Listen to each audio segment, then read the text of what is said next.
A aplicação da teoria de grupos de simetria na espectroscopia representa uma ela fundamental entre a matemática abstrata e a compreensão detalhada das propriedades espectrais de moléculas e materiais. A teoria de grupos oferece uma abordagem sistemática para analisar as simetrias presentes em sistemas moleculares, permitindo uma descrição elegante e eficiente das transições espectrais. Este trabalho explora os aspectos fundamentais e as aplicações práticas dessa interdisciplinariedade, destacando como a teoria de grupos de simetria torna possível decifrar os intricados espectros que fundamentam as investigações em diversos campos da ciência. A teoria de grupos teve origem na década de 1830, sendo desenvolvida pelo matemático francês Évariste Galois, que buscava solucionar problemas relacionados às equações polinomiais. Apesar de ter falecido aos 20 anos, sua teoria e o conceito de grupos que ele elucidou permanecem presentes em toda a ciência até os dias de hoje. Além de constituir uma abrangente área de estudos na matemática, a teoria de grupos exerce uma influência notável em diversas disciplinas, como física e química. Um grupo é uma estrutura matemática definida pela combinação de um conjunto não vazio e por pelo menos uma operação que leva dois elementos do conjunto em um terceiro elemento.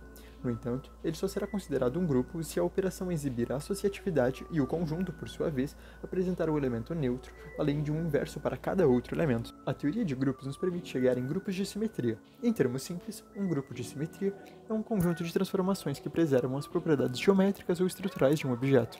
Essas transformações podem englobar rotações, reflexões, translações e outras operações que mantêm as características essenciais de um sistema. Dessa forma, ao considerarmos as simetrias de uma molécula, podemos classificá-la em um grupo pontual específico. Podemos observar que a simetria está presente em grande parte de nossas vidas, seja em uma obra de arte que possui proporção e equilíbrio semelhante, ou em outros aspectos, como algumas formas geométricas. Um exemplo peculiar é uma esfera perfeita, que permanecerá simétrica independente da perspectiva. No entanto, assim como em uma obra de arte ou em uma estrutura molecular, é difícil encontrar algo completamente simétrico. O que geralmente ocorre é que em alguns pontos de referência há alguma simetria, enquanto sob outros não há. Dessa forma, definimos os elementos de simetria, que podem ser planos, eixos ou pontos, nos quais uma operação de reflexão, rotação ou inversão manterá a estrutura inalterada. Dessa forma, o grupo pontual consiste no conjunto de todos os elementos de simetria que descrevem a simetria total de uma molécula. As operações de simetria são representadas por símbolos. A operação de identidade é representada por E. Sigma H representa a reflexão horizontal, sigma V reflexão vertical, sigma D diedral.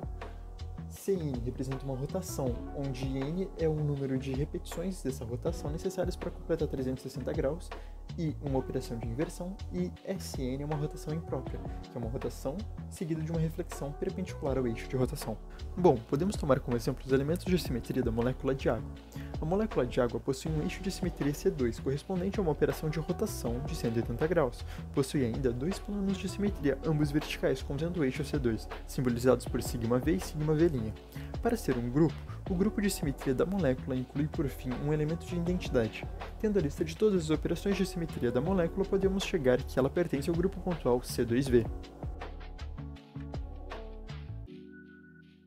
Agora, nosso primeiro objetivo é demonstrar que a lista completa de operações de simetria satisfaz os três critérios para um grupo matemático. Para dar uma expressão matemática às operações de simetria, é necessário considerar a sua aplicação em vetores e funções. Consideramos a representação matricial das operações de simetria na molécula de água na base de vetores x, y e z. Assim, obtemos as matrizes. Analisamos agora a consistência do grupo de simetria da molécula, operando sobre todos os elementos de simetria e combinações possíveis. Podemos observar que, para quaisquer duas operações de simetria, é possível chegar em uma terceira operação dentro do grupo. Além disso, a identidade representa um elemento neutro, e cada elemento possui um inverso. Podemos intuir a associatividade tomando, por exemplo, quaisquer duas operações operadas com um elemento neutro. Assim, independente da ordem, chegaremos sempre ao mesmo resultado.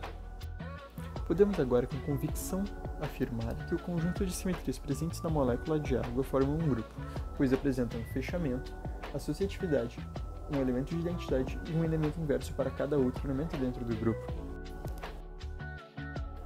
A análise de simetria de moléculas e a teoria de grupos são fundamentais na espectroscopia, embasando grande parte dos estudos nesse campo. A partir dessa formulação matemática, é possível prever quais transições eletrônicas, vibracionais ou rotacionais são permitidas ou proibidas, facilitando a identificação das regras de transição. Nas análises de espectros Raman e infravermelho, a teoria de grupos é crucial para interpretar as vibrações moleculares, atribuindo bandas espectrais a modos de vibrações específicos e identificando as estruturas moleculares. Além disso, ela é útil para prever mudanças nos espectros vibracionais devido à substituição de átomos por isótopos diferentes, considerando como os efeitos de isotopia alteram as simetrias das vibrações moleculares. Em sistemas moleculares complexos, a teoria de grupos também é valiosa para correlacionar diferentes estados eletrônicos e compreender as suas interações.